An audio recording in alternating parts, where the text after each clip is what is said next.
নাবালিকা ধর্ষণের চেষ্টায় দোষী সাব্যস্ত এক যুবকের সাজা ঘোষণার পর বোলপুরে নতুন করে তোলপাড়। বিশেষ পক্সো আদালত বুধবার ওই যুবক শেখ ইমরানকে 20 বছর সশ্রম কারাদণ্ডে দণ্ডিত করেছে।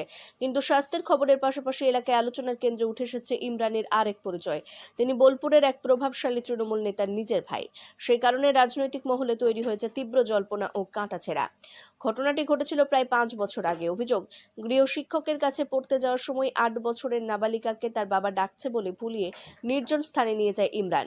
সেখানেই সে নাবালিকাকে ধর্ষণের চেষ্টা করে। মেয়েটির আত্মচিৎকারে স্থানীয়রা ছুটে এসে তাকে হাতে নাতে ধরে ফেলে। উত্তেজিত জনতা থানা ঘেরাও পর্যন্ত করে। পুলিশ ইমরানকে গ্রেপ্তার করে পক্সো 6 ধারা সহ একাধিক ধারায় মামলা রুজু করে। ওই সময় তদন্তের দায়িত্বে ছিলেন শান্তিনিকেতন থানার তৎকালীন ওসি কস্তুরী মুখোপাধ্যায়।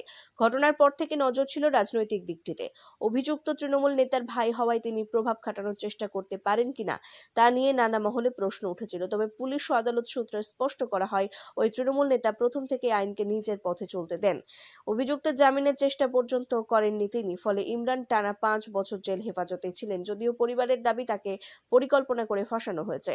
সকল যুক্তিবিরুদ্ধ প্রভাব ও দাবি প্রত্যাখ্যানের মধ্যেই মঙ্গলবার 10 জন সাক্ষীর বয়ান ও পেশ করা প্রমাণ খতিয়ে দেখে বিশেষ আদালতের বিচারক ইমরানকে দোষী ঘোষণা করেন। বুধবার শাস্তি ঘোষণা হয় 20 বছরের সশ্রম কারাদণ্ড সঙ্গে 50,000 টাকা জরিমানা। জরিমানা না দিলে আরো 6 মাসে অতিরিক্ত সাজা ভোগ করতে হবে। পাশাপাশি জেলা আইনি পরিষেবা কর্তৃপক্ষের মাধ্যমে নাবালিকার পরিবারকে 6 লক্ষ টাকা ক্ষতিপূরণ দেওয়ার নির্দেশ দিয়েছে আদালত। এক সেকেন্ড, কি ঘটনা ঘটেছে? 20 সালে ঘটনা।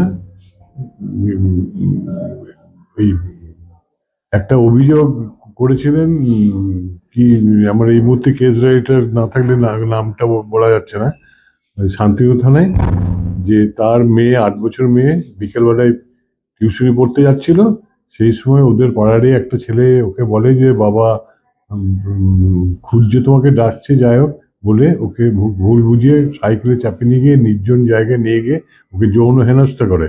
এবং হেনস্থার সময় ওই নাবালিক মেয়েটা 8 বছরের চিৎকার চেঁচামেচিতে পার্শ্ববর্তী লোকজন জড়ো হয়ে যায় এবং তখন তারা পুলিশে খবর দিয়ে তাকে পুলিশের হাতে তুলে দেয়।